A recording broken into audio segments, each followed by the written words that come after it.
안녕하세요. 파산관제인 홍인필 변호사입니다.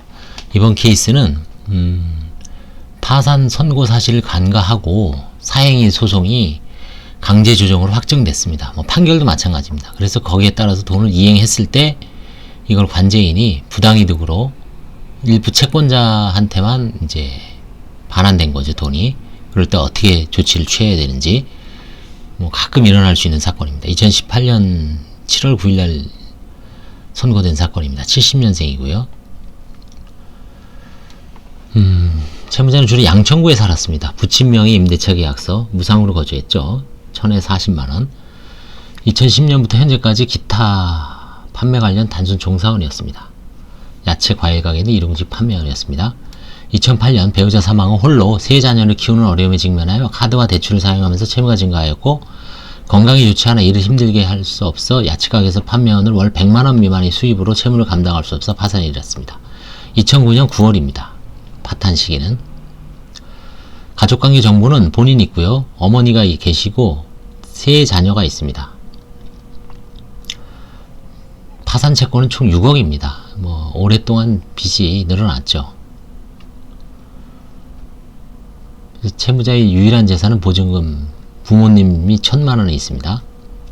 그래서 여기까지 보면 특별한 사안이 없고 바로 파산 면책, 동시 폐지, 아니면 20폐지도 신속하게 20폐지가 가능한 사안이었는데, 이게 왜 갑자기 한가로 전환됐을까? 아마 되게 의아해 하실 수도 있어요. 그거는 왜 그러냐면 요겁니다. 부친 상속자산 협의 분할이 있었는데 이게 사행위 소송으로 진화가 된 겁니다. 2014년 10월 30일 부친이 사망하면서 부천시에 있는 빌라를 채무자의 동생이 단독으로 상속받았습니다. 이 당시에 채무자가 이미 채무 초과였죠. 2008년도에 벌써 1억 9천인가 있었고, 그럼 당연히 채무 초과니까 채권자 희망자산관리대부에서 요거를 알고 채권자 취소송을 제기한 겁니다. 5년 안에 할 수 있죠. 2019년 10월 30일까지 할 수 있으니까 2018년도에 어떻게 알고서 채권자 취소송을 하고, 이제 파산 선고가 됐으면은 이 채권자 취소송은 어떻게 돼요? 중단되고 관제인이 수개를 해야 됩니다. 근데 파산 선고 사실을 간과하고, 이게 채무자가 제대로 관제인한테 얘기도 안 하고 이 신청서에 제대로 안 쓰죠. 이런 거를 그냥 이거는 왜냐면 가액배상이기 때문에 채무자 자체가 피고가 되지도 않았던 사건이에요. 특히 이런 가액배상 사건은 거의 다 누락된다고 봐야 됩니다. 파산 선고 사실 간과하고 강제조정이 일단 확정됐어요. 그래서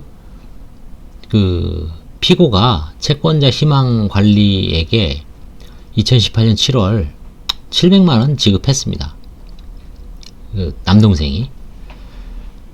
이 강제조정 결정은 상소, 항소 및 준재심 사유, 재심 사유가 있으므로, 왜냐면 적법한 대리인이 관여하지 않은 걸로, 대리인이 관여하지 않은 것과 같이 파산관제인이 수개를 하고 관여했어야 되는데, 그것과 같은 어떤 취지에서 대법원 판례가 있습니다. 그래서 이거는 준재심을 통해 취소되거나 부당이득 반환 청구를 해야 됩니다. 관제인이 누구한테? 희망자산 1관리대부, 희망 1자산관리대부 유한회사에.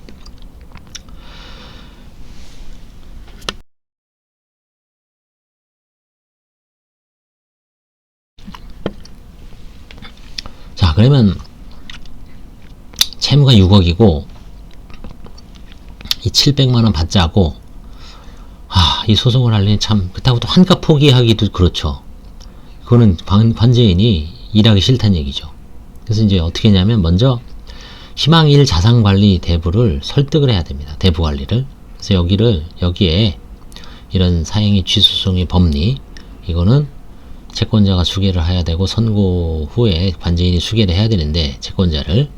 근데 어떻게 이걸 간과하고 넘어가서 이건 결국 부당이득이 되고 취소가 돼서 이런 사실을 쭉 써서 정리를 해서 한두 장 정도로 이제 돈 돌려달라.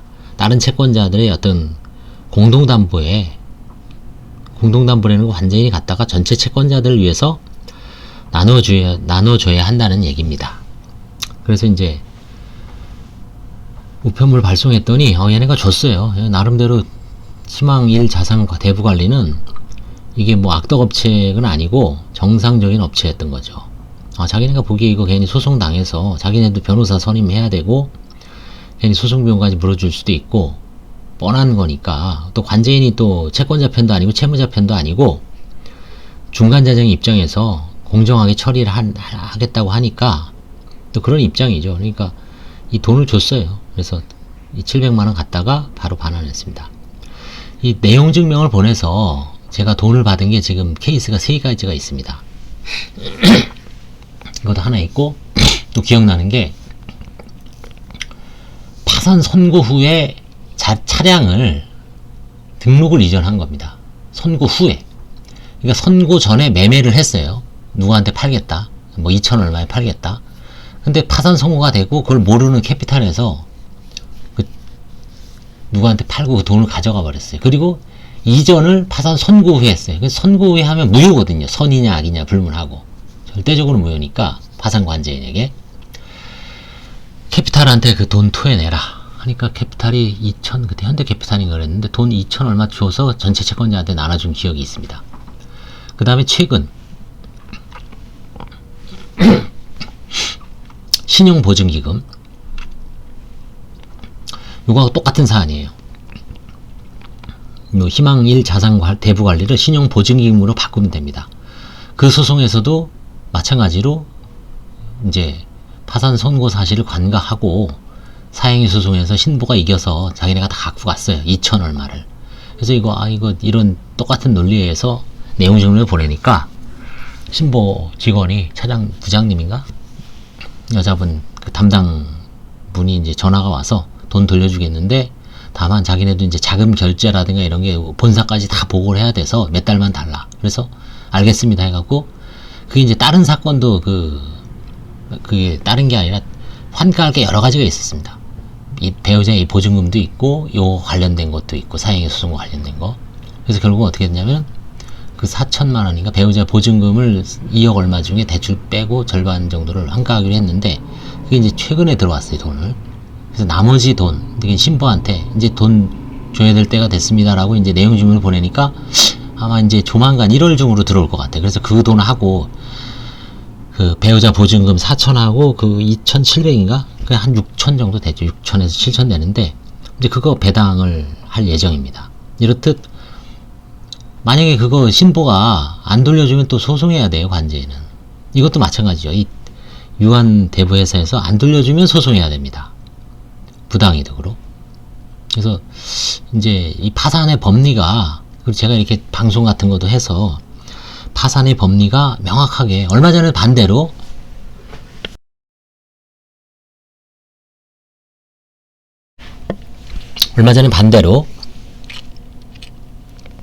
제가 이제 아는 변호사님한테, 같은 사무실에 있는 무슨 변호사님한테 들은 얘기인데, 관제인 상대로 부당이득 반환 청구가 들어왔다. 뭐냐면 파산 선고 전에 판결이 확정됐는데 그 배당금을 경매에서요, 파산 선고의 채권자가 찾아간 거예요. 그러니까 좀 약간 뭐 게을렀든지 아니면 뭔가 뭐 이렇게 하는 중에 그 사이에 바로 채무자가 파산 선고를 한 거죠. 선고가 됐는데, 자, 그러면 이게 제가 옛날에도 지금 방송도 했습니다. 이게 지금 민사 집행 실무에 바로 박힌 판례죠. 파산 선고 전에 판결이 가압류 배당금이 공탁이 되고, 파산 선고 전에 그 판결이 확정되면 그 소급으로 인해서 가압류는 그 판결 확정 시에 이제 소멸하고, 그 공탁금은 파산 선고 후에 찾아가면 그 관제인이 뺏을 수 없다, 이런 판결이 있죠. 결국은 선고에 찾아가더라도 판결만 파산 선고 전에 확정되면 문제 없다는 얘기죠. 관제인이 부당이득으로 찾아올 수 없고 관제인한테 줄 수 없는데, 이거 반대로 그 관제인이 어떤 식으로 해서 이제 배당금 청구했더니 준 거예요, 돈을. 그러니까 당사자가 이 법리를 알죠. 이제 대법원 판례, 이게 민사 집행 실무 이번에도 들어가고, 그 2017년인가 18년도에 관제인과 관련된 파산 관제와 관련 두 개의 유명한 판례가 있다고 제가 얘기했잖아요. 그 중에 하나인데 결국은 관제인한테 불리하지만 뭐 판결이 대법원 판결이니까 어떻습니까? 돌려줘야죠. 배우자는 2008년 12월에 사망을 했는데 채무자 명의로 차량 운송을 한 것으로 알고 있으며 당시 발생한 채무가 이제 파산 채권입니다. 현재까지 부친 명의로 임차보증금 1,000만 원이 주어져서 어렵게 생활하고 있습니다. 그래서 결국 이거는 만약에 이 당시에 이거를 희망 자산 대부 관리가 하지 않았으면 이거는 결국은 또 관제인이 해야 됩니다. 뭐 비슷한 금액으로 할 수도 있고 이제 따져봐야 되지만 이걸 존중해줬죠. 이게 만약에 아주 현격하게 불합리하다고 하더라도 예를 들어 관제인이 보기엔 2,000만 원을 내놔야 되는 700만 원 빼지 안 했다. 얘기했잖아요. 30%면 뭐 어떠냐. 이미 조정된 건데. 그렇죠?